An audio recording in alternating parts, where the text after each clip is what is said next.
நேயர்கள் அனைவருக்கும் கார்த்திகை தீபம் சீரியலின் சுவாரஸ்யமான கதைப்பகுதி. கார்த்திக் வைத்த செக்மெண்ட் நொடிப்பொழுதில் தப்பிய ரம்யா. கார்த்திகை தீபம் இன்றைய எபிசோட் அப்டேட். ஜி தமிழ் தொலைக்காட்சியில் இரவு 9 மணிக்கு ஒளிபரப்பாகி வரும் கார்த்திகை தீபம் சீரியலில் ரம்யாவை சந்திக்கும் கார்த்திக், தீபா பரிகாரம் குறித்து எல்லா விஷயத்தையும் என்னிடம் சொல்லிட்டாங்க. எல்லா விஷயமும் உங்களுக்கு தெரியும். சாமியாரிடம் கூட்டி போனதே நீங்க தான். அப்புறம் ஏன் இது பற்றி என்னிடம் சொல்லவில்லை என்று கேட்க தீபாவுக்காக செய்ததாகவும், சாமியார்தான் இந்த விஷயத்தை யாரிடமும் சொல்லக்கூடாது என சொல்லிவிட்டதாகவும் சொல்கிறான். இதையடுத்து கார்த்திக், அந்த சாமியார் மேலே எனக்கு சந்தேகமாக இருக்கு, அவரை நான் பார்க்கணும் என்று சொல்ல ரம்யா பதற்றம் அடைகிறாள். இந்த சாமியார் ஒரு இடத்தில் இருக்க மாட்டார், எங்கேயாவது போய்விடுவார் என்று சொல்ல, அவர் எங்கே போனா என்ன, அவர் இருந்த இடம் தெரியும்ல, வாங்க அங்கே போகலாம் என்று சொல்ல, ரம்யா இப்போது முடியாது என்று சொன்னால் நல்லா மாட்டிக்கொள்வோம், இப்போது கார்த்திக் கூட போவதுதான் சரி என்று முடிவு செய்து கிளம்புகிறாள். இதையடுத்து இன்று என்ன நடக்கப் போகிறது என்று பார்க்கலாம். இன்றைய எபிசோடில் கார்த்திக், ரம்யா இருவரும் சாமியார் இருந்த இடத்துக்கு வருகின்றனர். அங்கு யாரும் இல்லாததால், என்ன ரம்யா இந்த இடத்தில் யாருமே இல்லை என்று சொல்ல, அதுதான் கார்த்திக் எனக்கும் தெரியவில்லை என்று நாடகமாடுகிறாள்.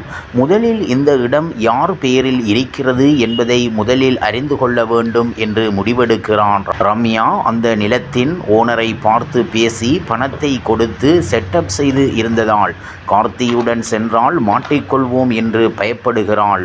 இருந்தாலும் வேறு வழியின்றி கிளம்பி செல்கிறாள். ஓனர் பெயர் வெங்கையா என்று தெரியவர அடுத்து அவரை பார்ப்பதற்காக அவரது வீட்டுக்கு வருகின்றனர். வெங்கையாவும் ரம்யா கார்த்தியுடன் வருவதை பார்த்ததும் வாங்க மேடம் என்று கூப்பிட ரம்யா பதற்றம் அடைகிறாள். அந்த நேரம் பார்த்து கார்த்திக்கு ஒரு போன் பெற அவன் அங்கிருந்து நகர்ந்து சென்றதும் ரம்யா பணத்தை கொடுத்து எதையும் சொல்லிடாதே என்று வெங்கையாவை தனது வழிக்கு கொண்டு வருகிறாள். இதனால் கார்த்திக் ஏமாற்றத்துடன் ஹாஸ்பிட்டல் திரும்ப தீபா கார்த்திக்குக்காக சமையல் செய்து வைத்து காத்திருப்பதாக ரம்யாவிடம் சொல்ல, அவள் கார்த்தியை வீட்டுக்கு போகவிடக் கூடாது என்று முடிவெடுக்கிறாள். மறுபக்கம் வீட்டுக்கு வரும் கார்த்திக்கிடம், மைத்திலி, நடப்பது எல்லாம் எதுவுமே சரியில்லை, எனக்கு ரம்யா மீது சந்தேகமாக இருக்கு, அவ எதுக்கு யாருக்கும் தெரியாம தீபாவை பரிகாரம் செய்ய அழைத்து போக வேண்டும் என்று கேட்கிறாள்.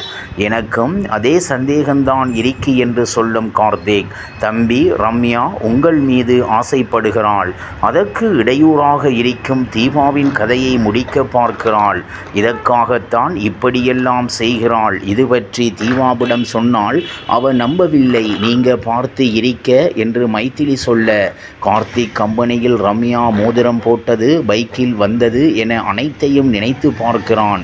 இப்படியான நிலையில் அடுத்து நடக்கப் போவது என்ன என்பது குறித்து அறிய கார்த்திகை தீபம் சீரியலை உங்கள் ஜி தமிழ் தொலைக்காட்சியில் காணத் தவறாதீர்கள். இவ்வாறாக கார்த்திகை தீபம் சீரியலின் சுவாரஸ்யமான கதைப்பகுதி செல்கிறது. இனி சுவாரஸ்யம் உங்களை காத்திருக்கிறது. மீண்டும் சந்திப்போம்.